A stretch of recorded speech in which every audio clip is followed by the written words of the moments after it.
সেই দিকেও বলছে, আবার ভয়ও খাচ্ছে কথা বলতে। পীরের আওলাদ এসে যে কথা বলতে ভয় খাবেন কেন? ভয় তো খাবে একমাত্র আল্লাহকে, ঠিক না বল? আল্লাহকে ভয় করবে, কাউকে ভয় করবে না। আল্লাহকে ভয় করো, আল্লাহকে স্মরণ করো, নবীকে জীবনের থেকে বেশি ভালোবাসো। নবীকে জীবনের থেকে বেশি ভালোবাসাই হলো মুমিন। জোরে বলেন না সুবহানাল্লাহ। রাসূলকে যদি জীবনের থেকে বেশি না ভালোবাসতে পারো, ততক্ষণ পর্যন্ত মুসলমান নয়, মুসলমান নয়। ওমর ফারুক বলেছিল, বিবি বাচ্চাদের থেকে বেশি ভালোবাসি, তবে কিন্তু ধন সম্পদের থেকে বেশি ভালোবাসি, আমার জীবনের থেকে বেশি ভালোবাসতে পারিনি। আল্লাহ রাসূল বলে, এখনো পর্যন্ত তুমি মুমিন হতে পারো, মুমিন হতে পারো। হ্যাঁ আমার দোস্ত, যখন বললো জীবনের থেকে বেশি ভালোবেসে ফেলেছি, আল্লাহ রাসূল বললেন, এই মাত্র তুমি মুমিনের খাতায় নামটা লিখিয়ে দিয়েছো। জোরে বলবেন না? হ্যাঁ আমার দোস্ত বলছে, নবীর যদি এতটাই ক্ষমতা হয়ে থাকে, তো পীরের বাচ্চারা ভোটে এবারে দাঁড়িয়েছিল, জিতাতে পারলো না কেন? কথা বুঝতে পারছেন তো? এই বোঝা যাচ্ছে? বলছে নবীর যদি ক্ষমতা হয়ে থাকে, তো পীরের বাচ্চারা এবারে ভোটে দাঁড়িয়েছিল, জিতাতে পারলো না কেন? নবীর কোনো ক্ষমতা নাই কিয়ামতের দিনে। ওরা আবার বলছে যে নবীর কোনো ক্ষমতা নাই, নবী নিজে কিয়ামতের দিনে জান্নাতে যাবে না জাহান্নামে যাবে, চিন্তা আছে। বলে আস্তাগফিরুল্লাহ রাব্বি। ভাই আমার দোস্ত, ও ভাই জানেনা, জওয়ান তরুণেরা, ও আমার মুরব্বিয়ানেরা, ও নই বাকের মাতেরা, রাসূল বাকের দিবানা বাবারা, শুনে কেদিন বাবা, কেউ কেউ বলে নবী আমাদের মতো মানুষ, কেউ কেউ বলে নবীরও পেচ্ছাপ আমাদেরও পেচ্ছাপ, কেউ বলে নবীরও পায়খানা আমাদেরও পায়খানা। বলেন নাউযুবিল্লাহ। নবীর পেচ্ছাপ হলো পেচ্ছাপ মোবারক, রাসূলের পায়খানা ছিল পায়খানা মোবারক। কারণ নবী আমার রাসূলের একটা পাত্রেতে পেচ্ছাপ করে রেখেছিলেন। পরের দিন দাসী আর বুঝতে না পেরে, খুশবুর ছিল, সেন্ট ছিল, সঙ্গে সঙ্গে দাসী শরবত মনে করে খেয়ে ফেলেছে। আল্লাহর নবী বিশ্ব নবী পরের দিনে দাসীকে বললেন, ও দাসী, এই মাটির পাত্রেতে আমার পেচ্ছাপটা ছিল, সেটা কোথায় আছে জানো কি? দাসী বলে, ইয়া রাসূলুল্লাহ, ইয়া হাবিবাল্লাহ, হুজুর মুস্কি আম্বারের খুশবু ছিল, আমি আর বুঝতে না পেরে পেচ্ছাপটা শরবত মনে করে খেয়ে ফেলেছি। আল্লাহর নবী বললেন, দাসী শোনো শোনো শোনো, আমি নবী, আমি রাসূল বলে দিচ্ছি, আমার আল্লাহ পাক জীবনে তোমার কোনো পেটের কোনো বিমার দেবে না। আমার আল্লাহ পাক তোমার পেটকে জাহান্নামের আগুনকে খাওয়া হারাম করে দিয়েছে। পেটটাকে জাহান্নামের আগুন খাওয়া হারাম করে দিয়েছে। সাহাবা ময়দানে, যুদ্ধের ময়দানে আল্লাহর নবী খুন মোবারকটা একটু গড়িয়ে পড়ে গেছে। আল্লাহর নবী সাহাবাকে বলছে, সাহাবা আমার খুন মোবারকটা একটু গোপনে রাখো। এই গোপন বলতে জানেন? গোপন বলতে লুকিয়ে রাখো, লুকিয়ে রাখো। সাহাবা মনে করলেন, এই ময়দানে, যুদ্ধের ময়দানে আমি খুন মোবারকটা, রাসূলের খুনটা কোথায় লুকিয়ে রাখবো? লুকোবার জায়গা কোথায়? খুঁজে পাইনি সাহাবা। এমন সময় গোপন জায়গা, সেফটি জায়গা খুঁজতে খুঁজতে খুঁজতে আর থাকতে না পেরে খেয়ে ফেলেছে। সহিহ হাদিস, অত সহজ নয়। এমন সময় পরে রাসূল বলছে, আমার খুন মোবারকটা কোথায়? সাহাবা বলছে, হুজুর আপনি একটু সেফটি জায়গায় রাখতে বলেছিলেন, একটু লুকিয়ে রাখতে বলেছিলেন, বুঝতে না পেরে আমি খেয়ে ফেলেছি। খুঁজে পাচ্ছিলাম না গোপন জায়গা, সেই জন্য আমি খেয়ে ফেলেছি। আল্লাহ নবী বলেন, সাহাবা শোনো, আমি রাসূল বলছি, আল্লাহ জীবনে তোমার কোনোদিন পেটের বিমার দেবে না। আল্লাহ তোমার পেটটাকে খাওয়া জাহান্নামের আগুনকে খাওয়া হারাম করে দিয়েছে। আপনি মানবেন না তো বয়ে গেল। আপনি আবু জেহেলের ভাই হতে পারেন, আবু লাহাবের ভাই হতে পারেন, উতবার ভাই হতে পারেন, সাইবার ভাই হতে পারেন, ওতে কোনো অসুবিধা নাই। আবু জাহিল, আবু জেহেল রাসূলকে এসে বলছে, হে মুহাম্মদ, তোমার মুখটা কালো কুৎসিত লাগছে, তোমার মুখটা কালো কুৎসিত লাগছে। সঙ্গে সঙ্গে আবু বকর সিদ্দিক এসে বলে, ইয়া রাসূলুল্লাহ, ইয়া হাবিবাল্লাহ, হুজুর, হুজুর আপনার মুখটা যেন আমি নূরের মতো চমকাচ্ছে দেখতে পাচ্ছি। জোরে বলবেন। এমন সময় নবী আমার, রাসূল আমার কোনো দুঃখ পেলেন, কোনো কষ্ট পেলেন না। আল্লাহর নবী মুচকে হাসতে শুরু করেছে, মুচকে মুচকে হাসতে শুরু করেছে। এ আপনাদের মধ্যে কিছু ভয় আছে নাকি? মানে এদিকে ওদিকে দেখছেন, এদিকে ওদিকে দেখছেন, আমার দিকে দেখলে একটু খুশি হবে, ভালো লাগে, মনটা অন্যদিকে থাকলে আমার ভালো লাগে না। আর যদি একটা এখান থেকে একটা যদি মিটুলি সাপ বেরোয়, ওরে বাবা রে বলে সব মুসলমান দৌড়বে। হুজুকে মুসলমান হলে হবে না, ঈমানকে মজবুতি করতে হবে। ইমান দুর্বল হলে হবে না। কাফের আসবে, কপালে লেখা থাকবে কাফের, আমাকে বল, আমাকে প্রভু বলে মাল বল, তাহলে জান্নাতে দেবো, নচেত জাহান্নামায় দেবো। একটা ও কৃত্রিম উপায় একটা জান্নাত আর জাহান্নাম বানাবে, একদিকে ওর বাগান করবে আর একদিকে আগুন জ্বালাবে, আর সঙ্গে সঙ্গে তাকে কাফেরকে যদি আল্লাহ বলে প্রভু বলে মেনে নেন, ও ওর জান্নাতে দেবে, বাগানে দেবে। ওর যেটা জান্নাত ওটা আল্লাহর পক্ষ থেকে আছে জাহান্নাম। বোঝার চেষ্টা করেন বাবা। মুসলমান সেই রকমই, মোমেন মুসলমান সেই রকমই হন। নালে নামাজ পড়বে, এত নামাজ পড়েছে, এত নামাজ পড়েছে, নামাজ পড়ে পড়ে কপালে কালো দাগ করে ফেলেছে, ঘা করে ফেলেছে, ঘা করে ফেলেছে। কিয়ামতের দিনে দেখবেন টপাটপ টপাটপ টপ করে জাহান্নামে যাচ্ছে। আপনি বলবেন ভাইজান কেন এত নামাজ পড়েছে আবার কপালে কালো দাগ করে ফেলেছে, ঘা করে ফেলেছে, তারপর জাহান্নামে যাচ্ছে কেন? এই রকম নামাজি নামাজ পড়েছে, নামাজ পড়ে কপালে দাগ করে ফেলেছে, কিন্তু আবার জমির আল কেটে কেটে ভিতরে ঢুকিয়েছে। অত সহজ নয় বাবা, অত সহজ নয়। সাবধান, জবানকে সতর্ক করে।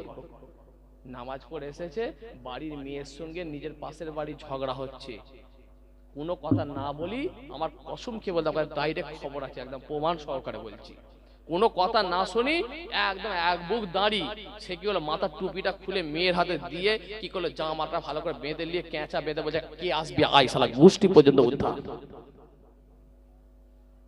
আছে না নাই সমাজের এমন লোক? আছে না নাই?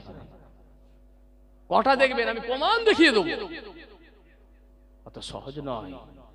গভীর রাত্রিতে আল্লাহর ওলি মানুষ, গভীর রাত্রিতে আল্লাহর ওলি মানুষ আপনার পুকুরের পাশ দিয়ে যাচ্ছে তাহাজ্জুদের নামাজ পড়তে, আর এই পুকুরের পাশ দিয়ে যাচ্ছে চোর চুরি করতে। চোর মনে করছে উনিও মনে আমার মতো চুরি করতে বেরিয়েছে, আল্লাহর ওলি মনে করছে উনিও মনে আমার মতো তাহাজ্জুদের নামাজ পড়তে বেরিয়েছে। জোরে বলবেন না সুবহানাল্লাহ। তার মানে নিয়ত খারাপ, ওর অন্তরটা কালো মরচে পড়ে গেছে, ঠিক না ভুল? ওর অন্তরটাই কালো ঘা হয়ে গেছে, কালো মরচে পড়ে গেছে অন্তরটাই। রাসূল বলছে যার অন্তর খারাপ তার গোটা বডিটাই খারাপ। একটা রাস্তা আছে, মোবাইলের দোকান, মদখানা, তিলকা মদের দোকানটা পার হয়ে ঢুকতে হয়, আর আপনার গ্রামে ইমাম সাহেব ওই দোকানটাতেই রিচার্জ করে, ভালোবাসে বেচারি, ওই দোকানেই রিচার্জ করে। ওই দোকানে গেছে, গ্রামের একটা কোনো লোক দেখতে পেয়ে বলছে ওই মদখানার সামনে দিয়ে ইমাম সাহেব আসছে রে, মানে ইমাম সাহেব মানে মাঝে মাঝে চালায়।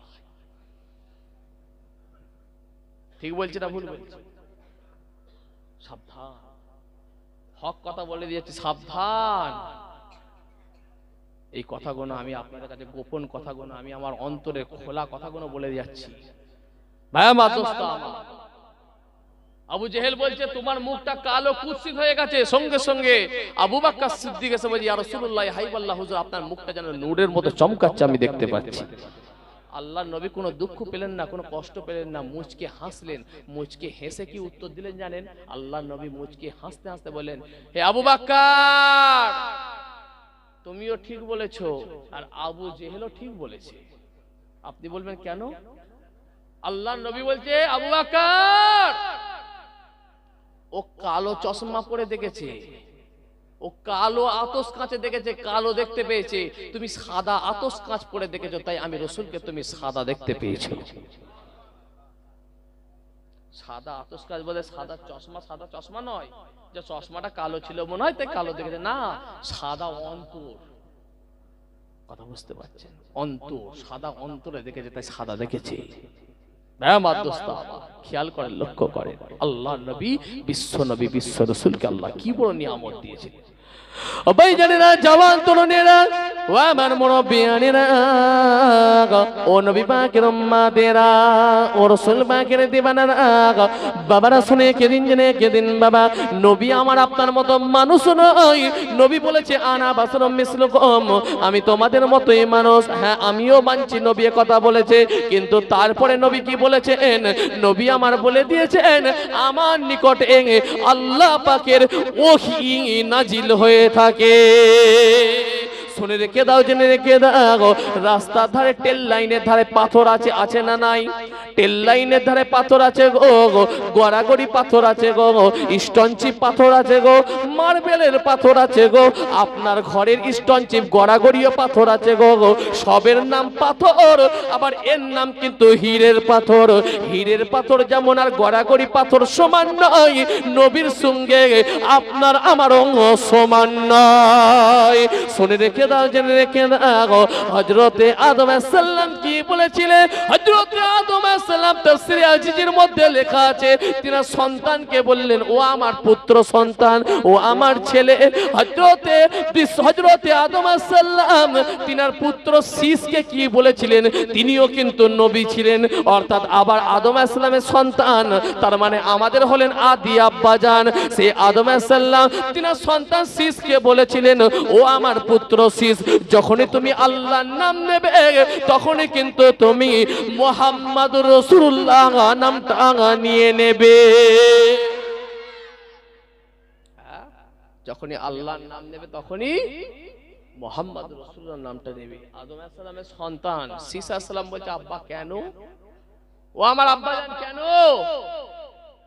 যদি নাম নিতে হয় তবে আমি আপনার নাম নেব। কথা বুঝতে পারছেন? তখন তো বিশ্ব নবী বিশ্ব রাসূলকে আল্লাহ দুনিয়ায় পাঠায়নি, তাই তো গো? তখন তো পাঠায়নি, বলছে যদি নাম নিতে হয় তাহলে আপনার নাম নেব। বলার সঙ্গে সঙ্গে হযরতে শীষ আলাইহিস সালামকে আদম আলাইহিস সালাম বলেছিলেন, ও আদম, ও আমার শীষ, শুনে রেখে দাও, জেনে রেখে দাও, না না না না না না, তুমি আমার নাম নেবে না। যখনই তুমি আল্লাহর নাম নেবে তখনই তুমি মুহাম্মাদুর রাসূলুল্লাহ নাম নেবে। বলে কেন? সেই মানুষটাকে কেন আমি আপনার নাম নিয়ে না নিয়ে সেই মানুষটার নাম নেব? বলার সঙ্গে সঙ্গে হযরতে আদম আলাইহিস সালাম বলেছিলেন, ও আমার পুত্র শীষ, শুনে রেখে দাও, জেনে রেখে দাও, আমি যখন জান্নাতে ছিলাম, জান্নাতে থাকাকালীন আরশে মুআল্লার উপরে আল্লাহ পাকের নামটা দেখতে পেয়েছিলাম, আল্লাহ পাকের নামটা দেখতে পেলাম, আর আল্লাহর নামের পাশে একটা নাম লেখা ছিল।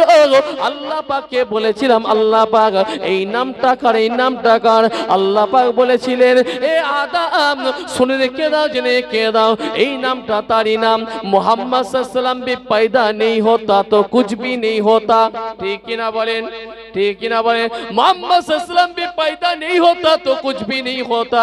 जमीन से पहले, आसमान से पहले, चांद से पहले, सितारों से पहले, काबा से पहले, मक्का से पहले, मदीना से पहले, सबसे पहले जो पैदा हुआ वह मोहम्मद रसूलुल्लाह नूर भी पैदा हुआ। हे आदम, सुने के दाओ, जने के दाओ, যাকে সৃষ্টি না করলে, যাকে না সৃষ্টি করলে আমি আল্লাহ জানিয়ে দিচ্ছি, হে আদম, শুনে রেখে দাও, জেনে রেখে দাও, জমিনকে সৃষ্টি করতাম না, আসমানকে সৃষ্টি করতাম না, চাঁদকে সৃষ্টি করতাম না, সিতারুকে সৃষ্টি করতাম না। হে আদম, শোনো শোনো, এক কথা, যাকে না সৃষ্টি করলে আমি আল্লাহ কুল কায়নাতকে সৃষ্টি করতাম না, যাকে না সৃষ্টি করলে আমি আল্লাহ তুমি আদমকে সৃষ্টি করতাম না। এই নামটা তারই নাম, সে হলো আমার বন্ধু, সে হলো আমার দোস্ত। হে আদম, আদম আলাইহিস সালাম তিনার সন্তানকে বলেছিল, হে শীষ, শুনে রেখে দাও, জেনে রেখে দাও, শুধু তাই নয়, শুধু তাই নয়, জান্নাতের ভেতরে আমি একটা গাছ দেখতে পেয়েছিলাম, যেই গাছটার নাম হলো কি তুবা নামক গাছ।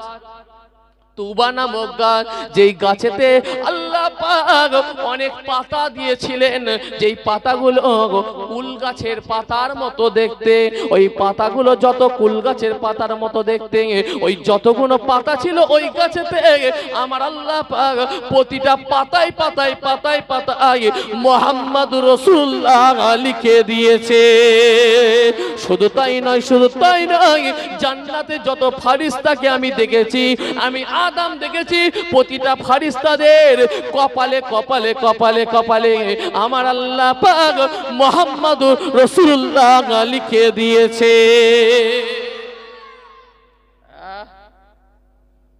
কত সহজ!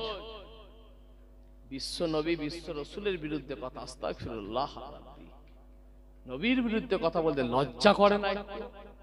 শরম লাগে না যে নবীর ওসিলায় তুমি জান্নাত পাবে আল্লাহ একদিন না একদিন।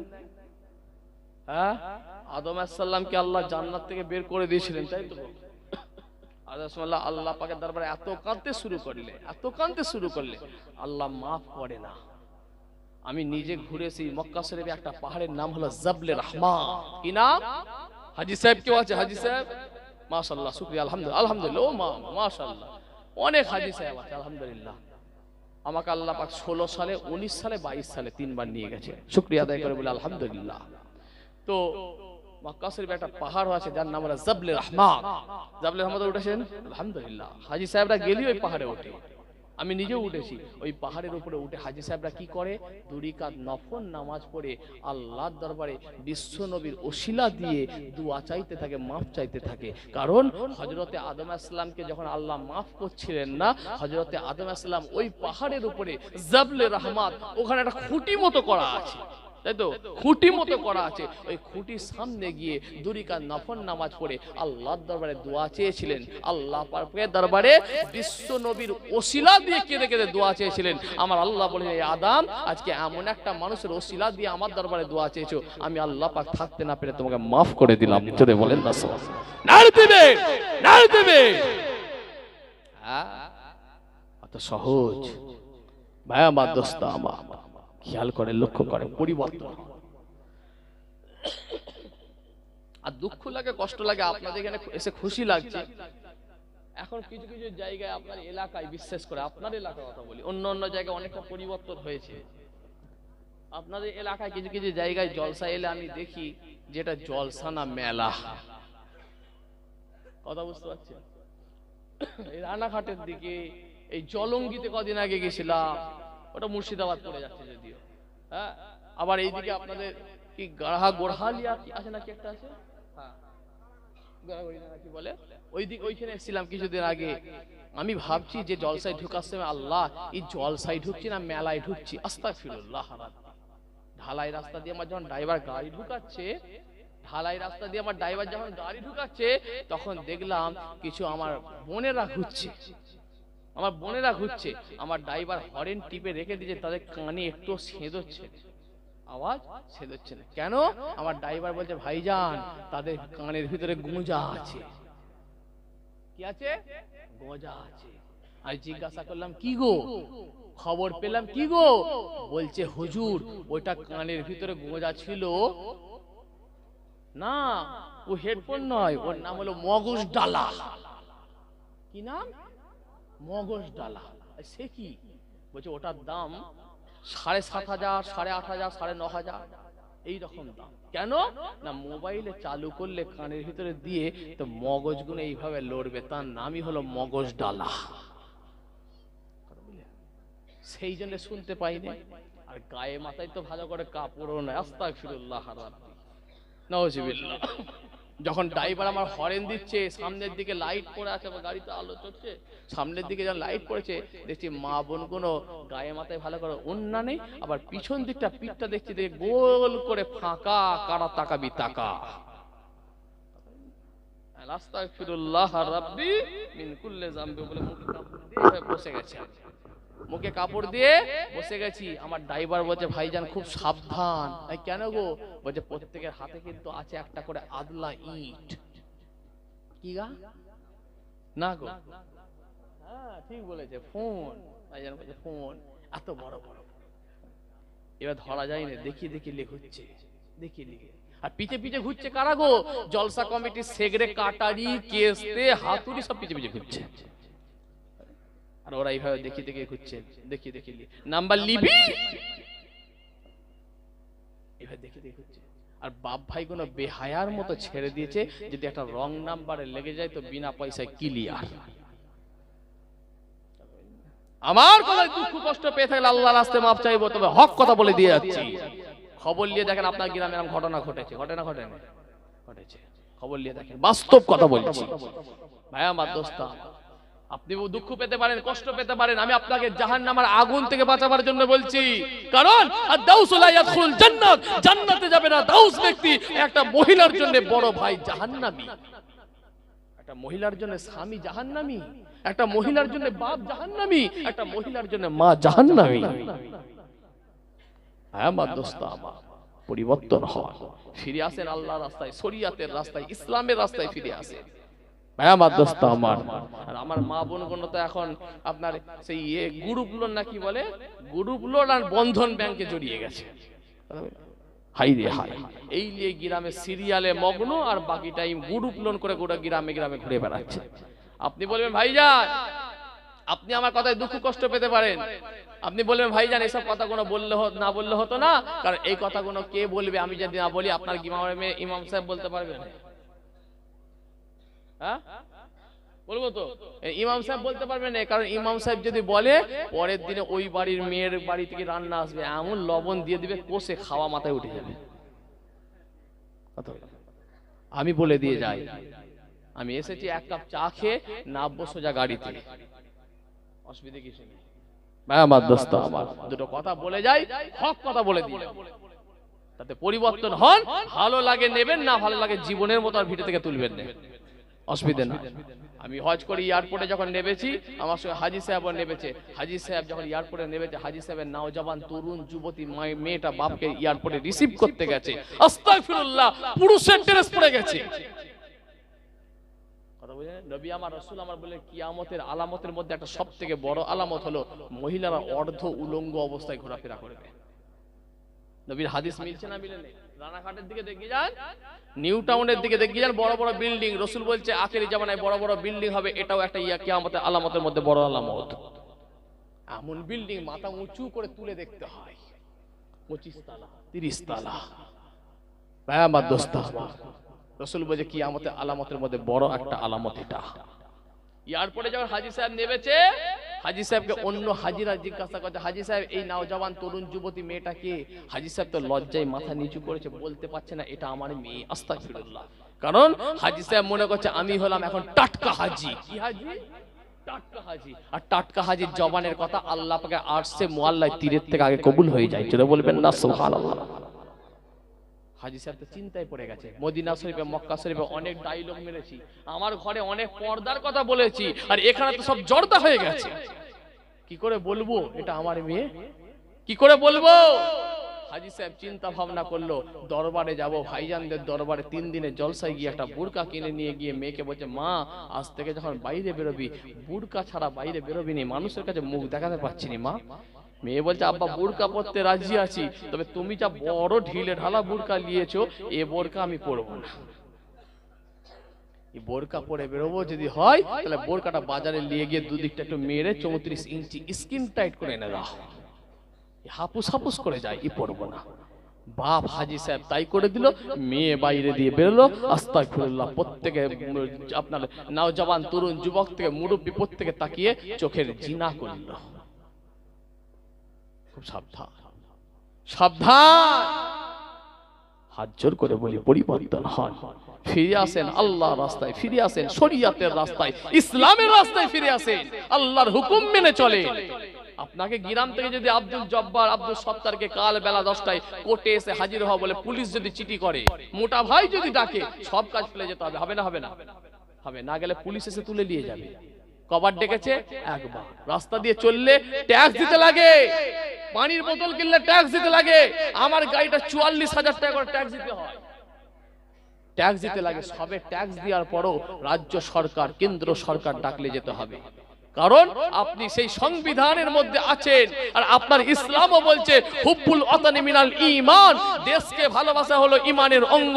লা ইয়ারহামুল্লাহু বাল্লা ইয়ারহামুন নাস, যে মনুষ্য জাতির উপর দয়া না করবে, আল্লাহ তার উপর দয়া করবে না। জোরে বলবেন না সুবহানাল্লাহ। মনুষ্য জাতি বলতে এটা নয় শুধু মুসলমানের উপরে দয়া করো, এর নাম ইসলাম নয়। পাশের বাড়ি হিন্দুর উপরে দয়া করতে হবে, খ্রিস্টানের উপরে দয়া করতে হবে, জৈনের উপরে দয়া করতে হবে, শিখের উপরে, বৌদ্ধের উপরে, প্রত্যেকের উপরে দয়া করার নামই হলো ইসলাম। যারা বলবেন না সুবহানাল্লাহ, এর নাম ইসলাম। ইসলাম ISLM, Islam ISLM, Islam. I for I, S for so, L for love, A for all, M for mankind. I should love all mankind, যার মানে হলো আমার উচিত সারা বিশ্বের মানুষকে ভালোবাসা। জোরে বলেন না সুবহানাল্লাহ। যিনি সারা বিশ্বের মানুষকে ভালোবাসেন তিনি হলেন কে? তিনি হলেন last of prophet, last of the farmer, তিনি হলেন বিশ্ব নবী, বিশ্ব রাসূল। জোরে বলবেন না সুবহানাল্লাহ। তিনি বিশ্বনবী। তিনি কি বলছে, তোমার পাশের বাড়ির যে বাচ্চা ছেলেটা, তুমি বড় বড় বিরিয়ানি, হাজি বিরিয়ানি প্যাকেট নিয়ে এসে প্রতিদিন খাচ্ছ আর তার বাড়ির সামনে ফেলে দিচ্ছ, আর বাচ্চাটা ছিল এতিমের বাচ্চা, এতিমের বাচ্চা ছিল। আহা গো, মাকে বললো, মা একটা প্যাকেট আমাকে কিনে দাও না, এটা কি থাকে বিরিয়ানি, সবাই বলে খাবো। মা একদিন বললো, দুদিন বললো, বলো না কিনে দিতে পারবো না। লাস্টকালে বারবার যখন বাচ্চা কাঁদে, মারলো এক টেনে চর বাচ্চাকে। মা সারাদিন ধরে বাচ্চা কাঁদতে থাকলো বিরিয়ানি খাওয়ার জন্য। খুদার কসম, খুদার কসম, আল্লাহর দরবারে আপনি গ্রেফতার হবেন, হবেন, হবেন। অত সহজ নয়, আমি জানিয়ে দিচ্ছি, আল্লাহর দরবারে আপনি গ্রেফতার হবেন, অত সহজ। পাশের বাড়ি ক্ষুধার্ত অবস্থায় যদি থাকে, পাশের বাসে যদি মানুষ না খেতে পায়, আর আপনি ভালো করে বিরিয়ানি নিয়ে এসে খাচ্ছেন, কিন্তু আপনি আল্লাহর দরবারে গ্রেফতার হবেন। এর নাম ইসলাম, এর নাম ইসলাম। ইসলাম মানবতার কথা শিখায়, মনুষ্যত্বের কথা শিখায়, ভালোবাসার কথা শিখায়। ইসলাম কোনোদিন সন্ত্রাসী শিখায়নি, জঙ্গিবাদী শিখায়নি, ঠিক কিনা বলে? এটা ইসলাম শিখিয়েছে। ভাই আমার, দোস্ত আমার, খেয়াল করে, লক্ষ্য করে, যে কথা বলছিলাম, পরিবর্তন হয়। আপনাকে ডেকেছে, সব কাজ ফেলে যেতে হবে, না গেলে পুলিশ এসে তুলে নিয়ে যাবে। আর আপনি খেয়াল করবেন, লক্ষ্য করবেন, আপনি দুনিয়ায় বেঁচে থাকার জন্য মেডিকেল সায়েন্স থিওরিটি বলছে, একটা মানুষ প্রতিদিন বেঁচে থাকার জন্য 15 কেজি করে অক্সিজেন গ্রহণ করে। ক কেজি? 15 কেজি। আপনার শরীর অসুস্থ হলে আপনাকে যদি আইসিইউতে দেওয়া হয়, অক্সিজেন ছাড়া বাঁচবেন না। আপনাকে অক্সিজেন ছাড়া বাঁচতে পারবেন না, কারণ আপনি অক্সিজেন ছাড়া বাঁচা সম্ভব নয়। আপনি আমি প্রতিদিন বেঁচে আছি 15 কেজি অক্সিজেন, এটা রব্বুল আলামিন আল্লাহ পাক আপনাকে আমাকে ফ্রি দান করে দিয়েছে। জোরে বলবেন না সুবহানাল্লাহ। এর জন্য আল্লাহ পাক কত টাকা চেয়েছেন? এর জন্য আল্লাহ পাক কোনো টাকা চাননি। আমার আল্লাহ পাক আপনাকে আমাকে কোরআন মাজিদের মধ্যে রেখেছেন, কি ডেকেছেন? ওয়াকিমুস সালাত, নামাজ কায়েমের কথা বলেছে। কবার? কে বলল 82 বার? আপনি আলহামদুলিল্লাহ 82 বার ডেকেছে আল্লাহ, 82 বার করে আল্লাহ ডেকেছে। আকিমুস সালাত, আকিমুস সালাত, আকিমুস সালাত, নামাজ কায়েমের কথা আল্লাহ 82 বার বলেছে। এবার যদি কায়েম না করেন,